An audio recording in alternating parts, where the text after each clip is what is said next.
বনী ইসরায়েলের মধ্যে তিনজন লোক ছিল, একজন শ্বেতরোগী, একজন মাথায় টাকলা আর একজন অন্ধ। আল্লাহ তাআলা তাদেরকে পরীক্ষা করতে চাইলেন, কাজেই তিনি তাদের কাছে একজন ফেরেশতা পাঠালেন। ফেরেশতা প্রথমে শ্বেতরোগীর কাছে এলেন এবং তাকে জিজ্ঞেস করলেন, তোমার কাছে কোন জিনিস প্রিয়? সে জবাব দিল, সুন্দর রং ও সুন্দর চামড়া, কেননা মানুষ আমাকে ঘৃণা করে। ফেরেশতা তার শরীরের ওপর হাত বুলিয়ে দিলেন, ফলে তার রোগ সেরে গেল। তাকে সুন্দর রং ও চামড়া দান করা হলো। তারপর ফেরেশতা জিজ্ঞেস করলেন, কোন ধরনের সম্পদ তোমার কাছে অধিক প্রিয়? সে জবাব দিল, উট। অতএব তাকে একটি 10 মাসের গর্ভবতী উটনি দেয়া হলো। ফেরেশতা দোয়া করে বললেন, এতে তোমার জন্য বরকত হোক। এরপর ফেরেশতা টাকলার কাছে গেলেন এবং বললেন, তোমার পছন্দনীয় জিনিস কি? সে বলল, সুন্দর চুল, এবং আমার থেকে যেন এ রোগ চলে যায়, মানুষ আমাকে ঘৃণা করে। ফেরেশতা তার মাথায় হাত বুলিয়ে দিলেন, সাথে সাথে তার মাথার টাক চলে গেল। তাকে সুন্দর চুল দেয়া হলো। ফেরেশতা জিজ্ঞেস করলেন, কোন সম্পদ তোমার কাছে অধিক প্রিয়? সে জবাব দিল, গরু। তখন তাকে একটি গর্ভবতী গাভী দান করলেন এবং ফেরেশতা দোয়া করলেন, এতে তোমার বরকত দান করা হোক। তারপর ফেরেশতা অন্ধের কাছে আসলেন এবং তাকে জিজ্ঞেস করলেন, কোন জিনিস তোমার কাছে অধিক প্রিয়?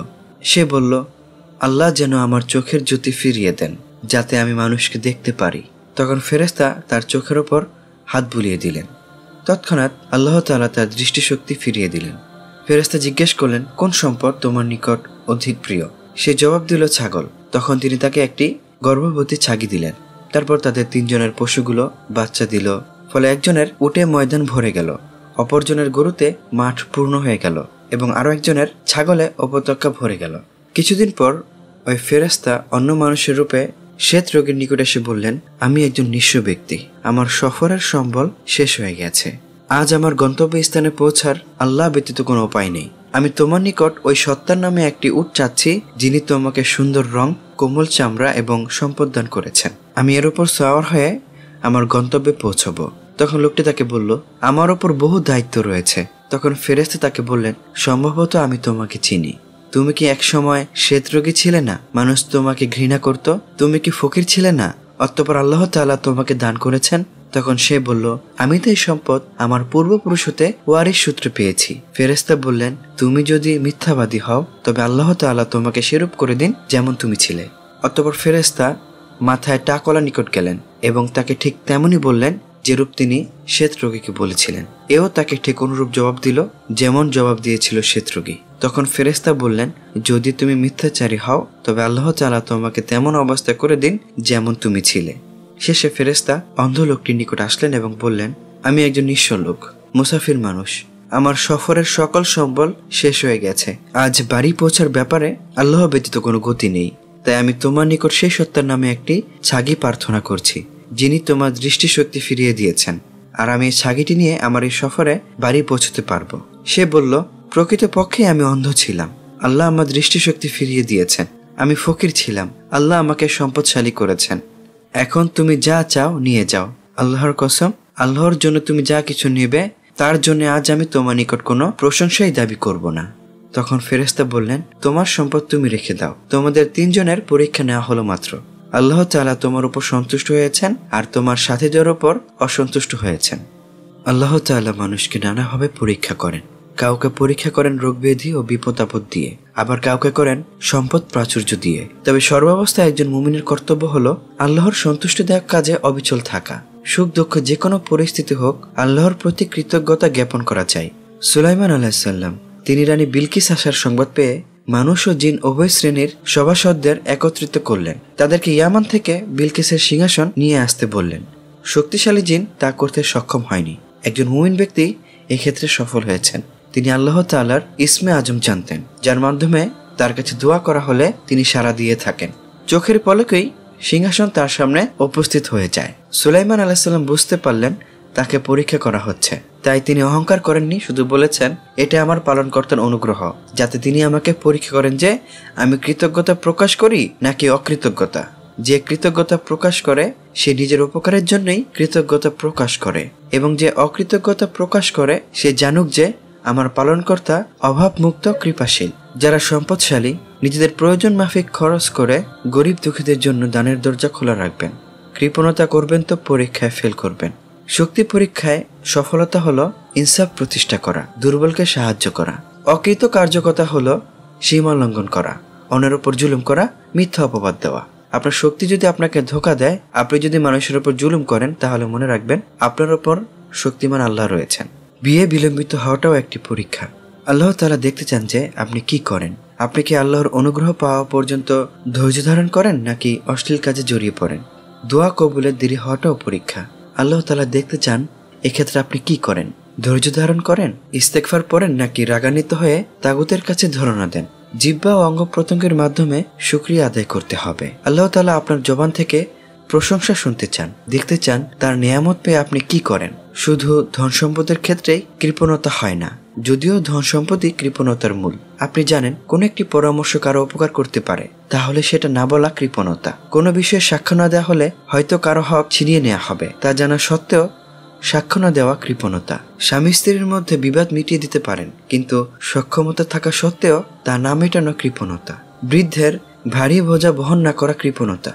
পথ হারা মুসাফিরকে গাড়িতে আরোহণ না করানো কৃপণতা। রাসূলুল্লাহ সাল্লাল্লাহু আলাইহি ওয়াসাল্লামের নাম উচ্চারণ করা হলে কিন্তু আপনি তার উপর দুরূদ পাঠ করলেন না, এটাও কৃপণতা। দানশীল হওয়া উত্তম গুণ। চিন্তা চেতনা, আচার আচরণ ও সহযোগিতা সর্বক্ষেত্রে উদার হওয়া উচিত। ধন সম্পদের ক্ষেত্রে দানশীলতা সর্বোত্তম, তবে অন্যগুলোর মূল্য কম নয়। অন্ধ, টাক ও কুষ্ঠরোগীর কাহিনীর পরিণাম দেখুন। আল্লাহ কুষ্ঠরোগীকে সুস্থ করে দিলেন এবং তাকে মাঠ ভর্তি উট দিলেন, কিন্তু যখন তাকে বলা হলো আল্লাহর পর আপনাকে ছাড়া আমার আর কোনো সাহায্যকারী নেই, তখন সে মাত্র একটি উট প্রদান করতেই কৃপণতা করল। তাই আল্লাহ তাআলা তার সকল উট নিয়ে নিয়েছেন। টাকাওয়ালা একই কথা বলেছে, মাঠ ভর্তি গরু, অথচ আল্লাহর পথে একটি গরু দিতে অস্বীকার জানিয়েছে। ফলে আল্লাহ তাআলা তার সকল গরু নিয়ে নিলেন। একমাত্র অন্ধ লোকটি নিজের পূর্বের অবস্থা স্মরণ করে আল্লাহর শুকরিয়া আদায় করেছে এবং ফেরেশতাকে বলেছে আপনি আল্লাহর নামে যা নিতে চান নিয়ে যান। তখন তাকে বলা হলো আল্লাহ তোমার ধন সম্পদে বারাকা দান করুন। একটি ঘটনাই আপনাকে চিরদিনের জন্য উঁচুতে উঠিয়ে দিতে পারে, আবার একটি ঘটনাই আপনাকে চিরকালের জন্য নিচে নামিয়ে দিতে পারে। জীবন তো বহু ঘটনার সমষ্টি মাত্র, তাই ব্যর্থতা থেকে বেঁচে থাকতে হবে। অনেকে মনে করে ধন সম্পদ থাকলেই সে আল্লাহর প্রিয় বান্দা। বিষয়টা এমন নয়। আল্লাহ তাআলা সুলাইমান আলাইহিস সালাম ও নমরুদকে গোটা দুনিয়া দিয়েছিলেন। যদি ধন সম্পদ মানুষের মর্যাদার মানদণ্ড হতো, তাহলে একজন নবী এবং এক অবাধ্যকে সমান সম্পদ দেওয়া হতো না। রোমের রাজা বাদশারা রেশমের ওপর ঘুমাতো, স্বর্ণের থালা বাসনে পানাহার করত, অথচ রাসূলুল্লাহ সাল্লাল্লাহু আলাইহি ওয়াসাল্লামের ঘরে কয়েকদিন পর্যন্ত আগুন জ্বলত না। খন্দকের দিন তিনি পেটে পাথর বেঁধেছিলেন। নবুয়াতের পূর্বে ধনী কুরাইশদের ছাগল চড়িয়েছেন। দরিদ্র অবস্থায় জীবনযাপন করেছেন, আর দরিদ্র অবস্থায় তার মৃত্যু হয়েছে। মৃত্যুর সময় ঋণের কারণে তার বর্মা এক ইহুদির কাছে বন্ধক হিসেবে ছিল, অথচ আল্লাহ তাআলার কাছে তিনি ছিলেন গোটা বিশ্বের সবচেয়ে সম্মানিত ব্যক্তি। আল্লাহ তাআলা মুহাম্মদ সাল্লাল্লাহু আলাইহি ওয়াসাল্লামকে ইখতিয়ার দিয়েছিলেন, আপনি কি বাদশা নবী হবেন নাকি বান্দা নবী হবেন। রাসূলুল্লাহ সাল্লাল্লাহু আলাইহি ওয়াসাল্লাম বান্দা নবী হওয়াকে পছন্দ করলেন। অতএব কোনো নিয়ামত প্রাপ্ত হলে শুকরিয়া আদায় করুন, নিয়ামত না পেলে ধৈর্য ধারণ করুন। আল্লাহ যদি আপনাকে নিয়ামত দিয়ে থাকেন, তাহলে তিনি সেই নিয়ামতই দিয়েছেন যা অন্যের জন্য নয়, বরং কেবল আপনার জন্য। আর তিনি কোনো নিয়ামত না দিয়ে থাকলে তাই দেননি যা আসলেই আপনার নয়, বরং তা অন্যের জন্য। মানুষের সম্পদের দিকে তাকাবেন না, কেননা আপনি জানেন না যে তাকে আসলে সম্পদ দেওয়া হয়েছে নাকি বড় কিছু থেকে বঞ্চিত করা হয়েছে। যুগে যুগে কাফিরদের হাতে সম্পদ ছিল, মুমিনদের চেয়ে তাদের ধন সম্পদ বেশি ছিল। ধনী হওয়া নিন্দনীয় নয়। হালাল মাল যদি মুমিন বান্দার হাতে থাকে তাহলে তা কতই না উত্তম। কিন্তু আপনি এই ধারণা করা থেকে বেঁচে থাকুন যে আল্লাহ আপনাকে অপছন্দ করেন বলে আপনার রিজিক সংকীর্ণ করে দিয়েছেন। আল্লাহ আপনাকে শাস্তি দিতে চান বলে আপনাকে অসুস্থ করেছেন। মনে রাখবেন, আল্লাহ তাআলা যা দেন তা হিকমতের ভিত্তিতেই দেন, আর যা থেকে বঞ্চিত করেন তাও হিকমতের ভিত্তিতেই করেন। আমরা ততক্ষণ পর্যন্ত পূর্ণ মুমিন হতে পারবো না যতক্ষণ না এই বিশ্বাস করতে পারবো যে আল্লাহ তাআলার না দেওয়াটাই এক ধরনের দান। সকল চিকিৎসা আল্লাহর হাতে। বৃদ্ধা বন্ধা অর্থাৎ ইব্রাহিম আলাইহিস সালামের স্ত্রী সারাকে আল্লাহ তাআলা মুহূর্তের মধ্যেই ইসহাক আলাইহিস সালামের সুসংবাদ দিয়েছেন।